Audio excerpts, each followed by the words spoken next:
Thanks for joining us. I'm Megan Roberts.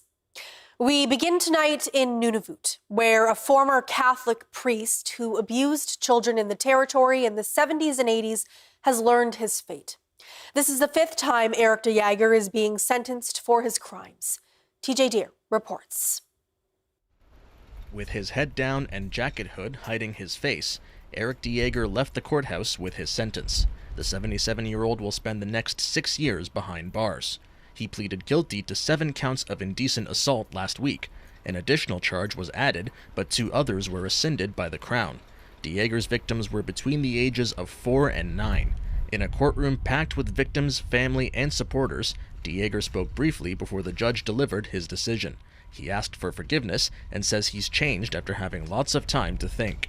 Justice Fayaz Alibay said de Jager destroyed the victims' childhoods and hurt their relationships with their families and the church. He also called de Jager a, quote, calculated predator who used his position and authority to betray the community's trust. In a public statement, the chief federal prosecutor in Nunavut said no sentence can repair the harm caused by de Jager, but he praised everyone who came forward with what they went through. Scott Cowan was appointed by a court order to represent de Jager.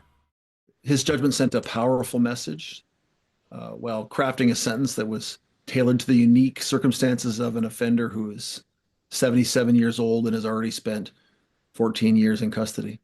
The judge said this is the 5th time de Jager is being sentenced for abusing kids. The judge said de Jager was previously sentenced twice for abusing kids in Baker Lake between 1982 and 1989.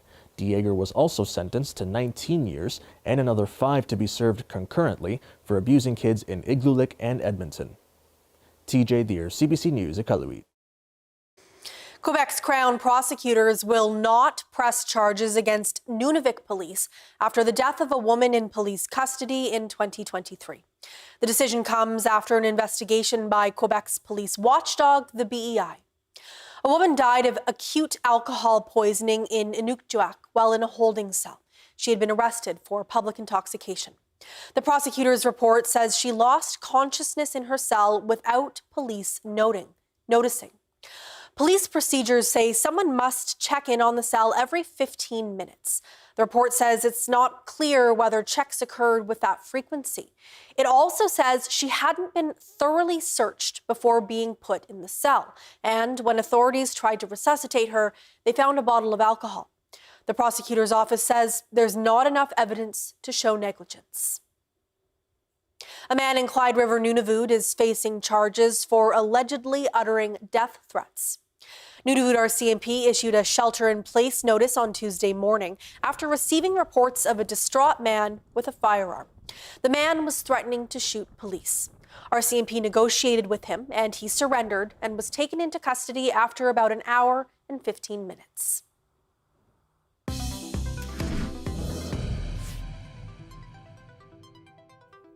Aurora College's plan to close its community learning centers across the Northwest Territories is not sitting well with some residents. The move will cut 47 unionized jobs by June 30th. The college is rethinking how it offers academic upgrading, something the centers provide. Carla Ulrich has that story. Sharon Lafferty says the closures of Aurora College learning centers will have lasting impacts, especially on smaller communities. She says that without the learning center, she would never have been able to pursue higher education. Once she completed her upgrading locally, she had the credits and confidence to attend college in Fort Smith. I would never have been where I am today. I graduated with a certificate in administration, and then I went on to employment, where I remained with First Nation, tribal, and regional government only. Lafferty worries that young people in smaller communities will be left behind without these local opportunities. Dennis Nelner is from Fort Simpson, where one of the centers is located. Both of his children have taken courses at the center. He says the college's decision was made with little input from the community. They made it in a bubble without talking to anybody. Nobody knew this was coming down the road, and there was never any people from the board showing up here in the community at all. Aurora College says the closures are necessary because of low enrollment and high costs, but Nelner says the learning center should look at alternative options to increase enrollment instead, like bringing in new programs to meet the needs of local industries, such as the upcoming highway development and zinc mine. So industry set a parameter and saying, yeah, we need equipment operators by 2026. I approached CLC here and they're all in favor. Let's do this. Not even a week later, they're shutting them down. Nellner says the closures are part of a broader pattern of underinvestment in education outside of Yellowknife, and that this lack of investment will have long-term impacts. He says that leaders need to step up before it's too late. Carla Ulrich, CBC News, Fort Smith. A new report says the regulator that oversees oil sands tailings spills in Alberta is falling short. The chief of the Athabasca Chipewyan First Nation says that report confirms his community's fears that the oil sands are not being properly monitored. The CBC's Avery Zingle reports. New research into a decade of oil sands spill reports shows Alberta's energy regulator investigated only 3.2% of tailings spills. The research also found 2 major leaks at Imperial Oil's Curl facility in May 2022 and February 2023 were absent from the data. Athabasca Chipewyan First Nation Chief Alan Adams says the regulator failed to notify his community about the 5.3 million litre Curl spill for 9 months. We've launched a court case against the Alberta Energy Regulator for negligence in reporting to the community when the spill happened at Curl Lake. And this provides more evidence that our concerns are real, and they are very damaging towards the Alberta Energy Regulator because of how they've been treating the community of Fort Chip and downstream users from here on in. Researcher Kevin Timoney said there is no evidence behind the AER's claims that 75% of spills are totally recovered. The AER trusts oil companies to self-report spills 91% of the time. Timoney said photographs showed obvious environmental impacts like tailings entering waterways and wetlands bulldozed to remove tailings. Chief Alan Adams said community members continued to hunt, trap, and fish during the Curl leak. Adams said people in his community are dying early of rare cancers. Some of them are young as 30 and even under the age of 30. And recently, people leaving their families behind, loved ones and everything and stuff like that. And they were in their mid-30s, mothers, fathers gone. And this should never have been happening.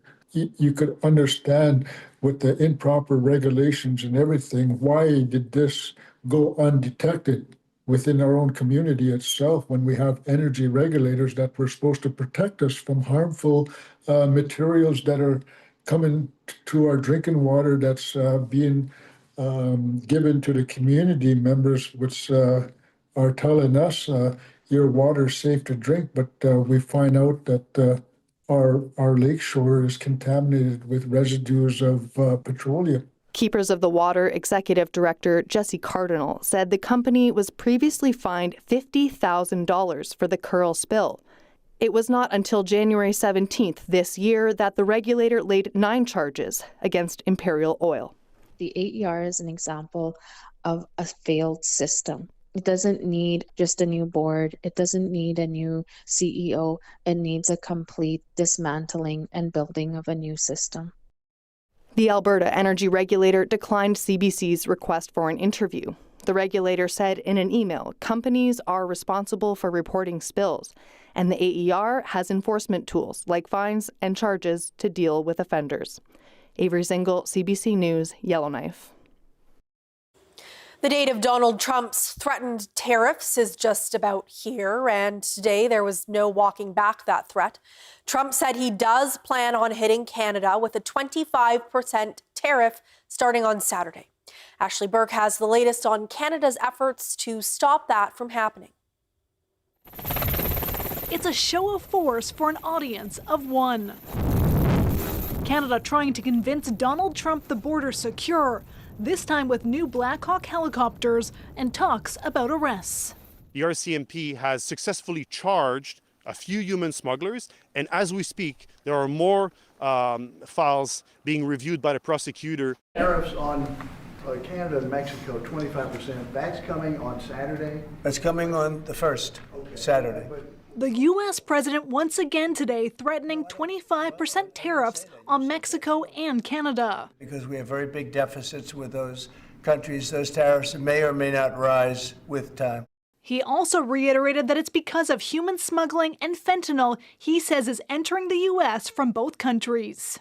Not only we have a strong border, but the billion-dollar investment we've done on behalf of Canadians to secure our border is a testament to the fact that we want to engage in a respectful way with our American friends.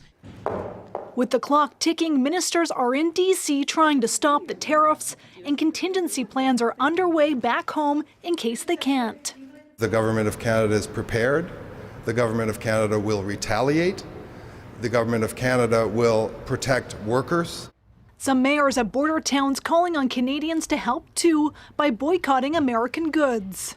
Start sending a signal to our U.S. neighbors that we have purchasing power as well. Let's put in place supports before the worst happens. The leader of the NDP doubling down, calling on the Prime Minister to recall Parliament to pass legislation to protect workers and businesses if Trump goes ahead. If the Liberals think that they can wait 2 months before they bring in legislation, they are wrong.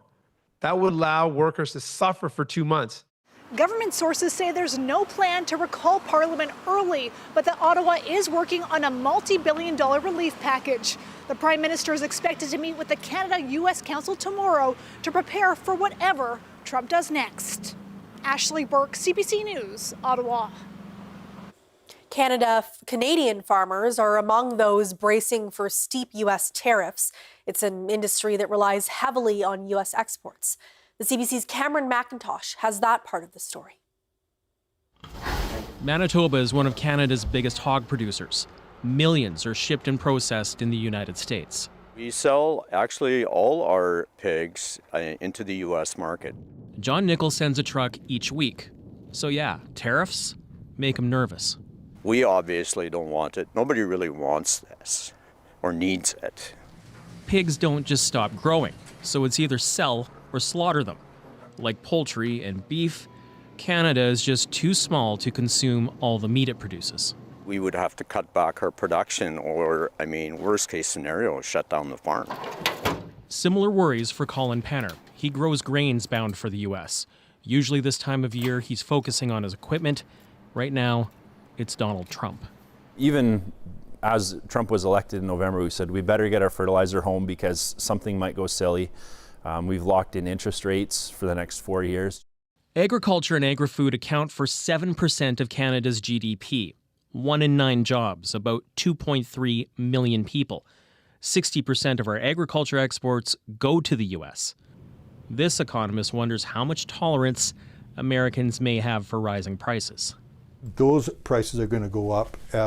Now, the big question is, how's that going to impact on the shelves in U.S. groceries? Even without retaliatory tariffs, food prices could rise here for Canadian goods that are processed in the U.S. before being brought back to be sold here. Penner is looking for a silver lining. There's always something to benefit in chaos, but I'm nervous. I'm definitely very nervous. With billions of dollars at stake, there's a stark reality in agriculture. Canada, which relies heavily on exports, especially to the United States, would struggle to simply eat its way out of a trade problem. Cameron McIntosh, CBC News, near Winnipeg. The Kanuipita National Inuit Health Survey team is going to every community in Nunavut, speaking to Inuit about their health and wellness. And every answer will help us as Inuit determine our own priorities for a healthier future. Together, we will answer the question, Kanuipita, how are we? Find out when we're coming to your community. Learn more at qnihs.ca.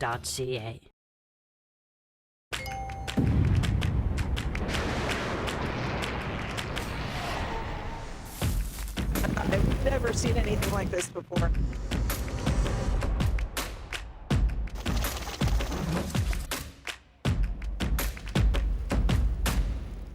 The situation has changed very quickly.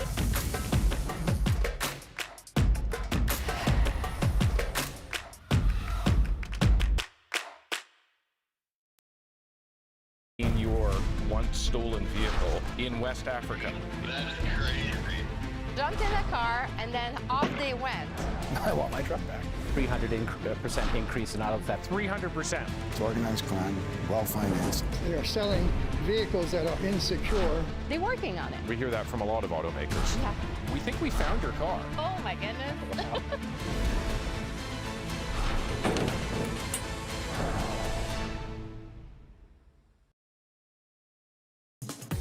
This is CBC North on your smart TV because CBC News is now streaming local. Local news and weather on your connected TV or favorite device. CBC News North, streaming now. It makes sense that they get a larger share, or does it? Welcome to the Greenbelt. All of this, just single detached homes? Yes. What do we know? I think we can explain. About that with Andrew Chang.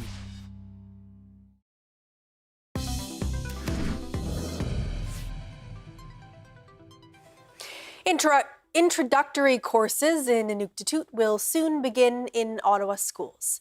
Tunngasuvinga Inuit and the Ottawa Carleton District School Board are helping put on the classes. Ottawa has a large Inuit population. The Indigenous Languages Coordinator at the Ottawa Carleton District School Board says the course is designed to help urban Inuit children learn more about their culture.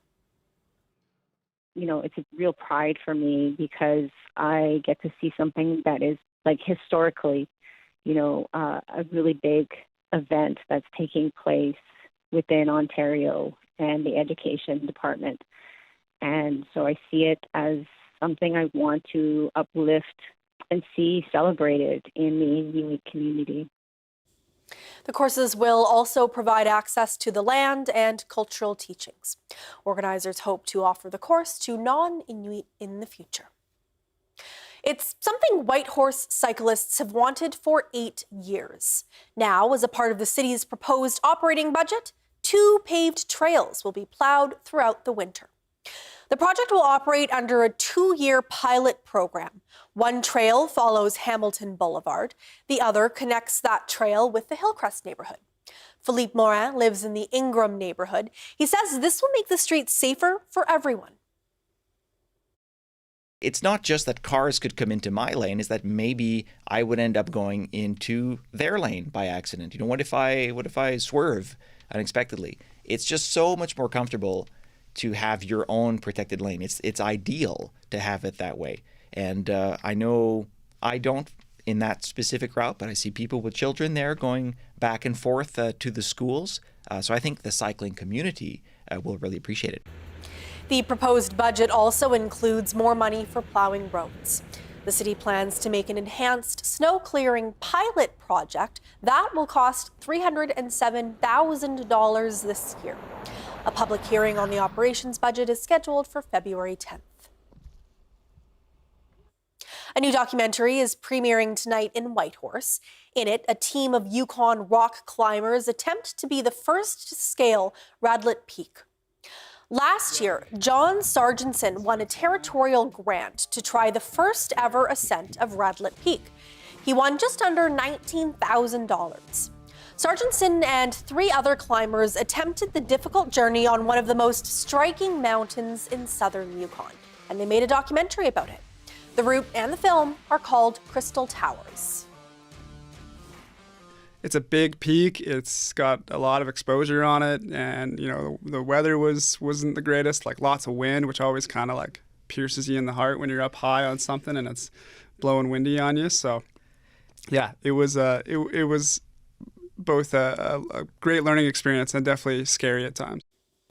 Crystal Towers is a 35-minute documentary. It's premiering at Winterlong Brewing in Whitehorse, and it'll be posted on YouTube afterwards. Records of a tiny, mysterious formation of ice date back over a century, but scientists have only recently revealed its secrets.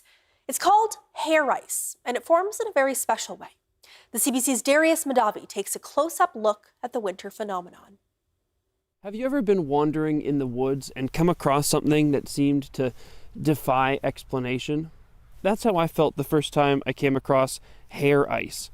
It's a pretty rare phenomenon. It can only happen when the temperature and humidity and environment are just right. Plus, there's a secret ingredient that might surprise you. The quest to solve the mystery of hair ice, also called angel hair, spans almost a century. And it all starts with one of the most famous scientists you've probably never heard of. Alfred Wegener is best known for his theory of continental drift. In 1918, he became one of the first to describe a strange ice formation on some dead, rotting logs.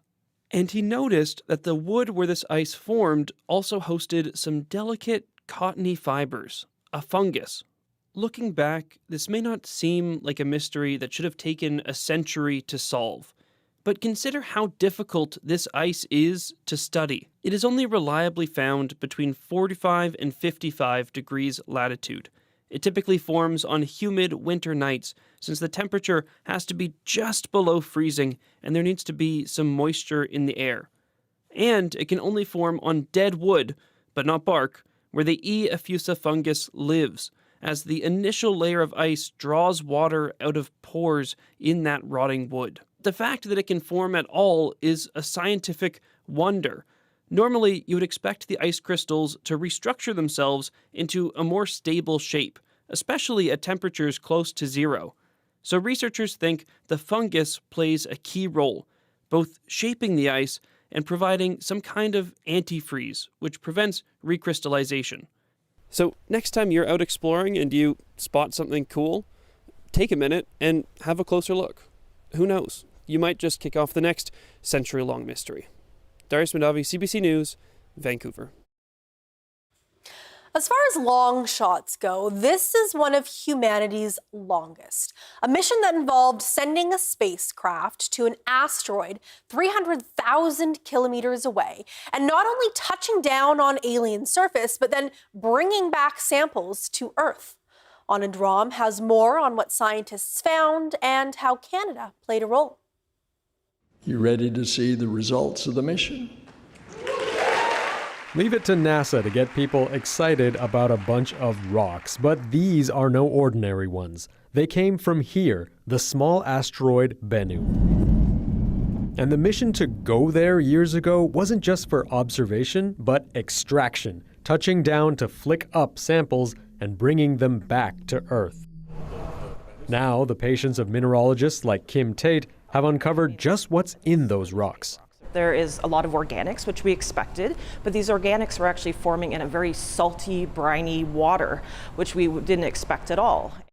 In other words, evidence that Bennu broke off from an ancient watery world as it flew around the chaos of the early solar system. The new research also found a complex soup of compounds, including the building blocks of the stuff we're made of: proteins, RNA, and DNA. And if those were being delivered to the early Earth, that might have had an influence then on what took hold on the Earth. Similar compounds have been found in meteorites that landed on Earth, but the key difference is that the Bennu samples are pristine, uncontaminated by entering Earth's atmosphere. This is the justification, effectively, for bringing samples back by a spacecraft. And since Canada helped with onboard instruments, samples of Bennu will come here, helping scientists like Tate dig deeper. For researchers like myself across Canada to be able to study them, and not only us, but the next generation of scientists that are out there as well. Proving that going out there brings us closer to understanding how we got here. Anand Ram, CBC News, Toronto. The Invictus Games in Vancouver and Whistler begin next week. Wounded, injured, and sick veterans and serving armed forces members from around the world will compete in adaptive sports. Mira Baines takes a look at the Games medals and the Indigenous artistry behind them.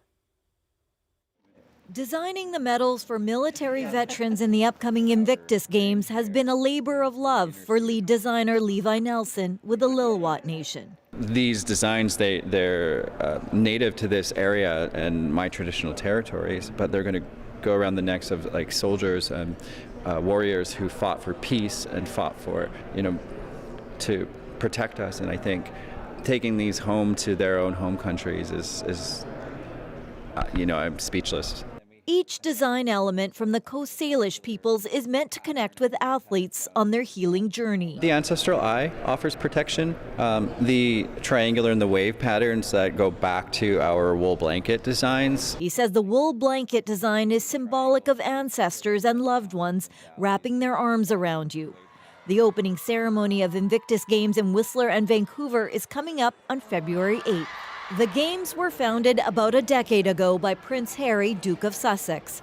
About 550 athletes from 23 nations will compete in 11 adaptive sports, including for the first time skiing, snowboarding, biathlon, and skeleton. So many of our competitors have put themselves in harm's way in their life and are on that journey to become well again. Sport has the ability to change lives. For this 6-time medalist and Team Canada member, the Games have been transformative. I'm better off now than I was when I first was diagnosed with my cancer and had the PTSD, and I feel much better now, and actually I'm more fit now than I was ever. The opening ceremony will kick off at BC Place Stadium in Vancouver. Mira Baines, CBC News, Vancouver.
And that is Northbeat for tonight. For news anytime, go to cbc.ca/north. Thank you for watching. I'm Megan Roberts. Have a good night.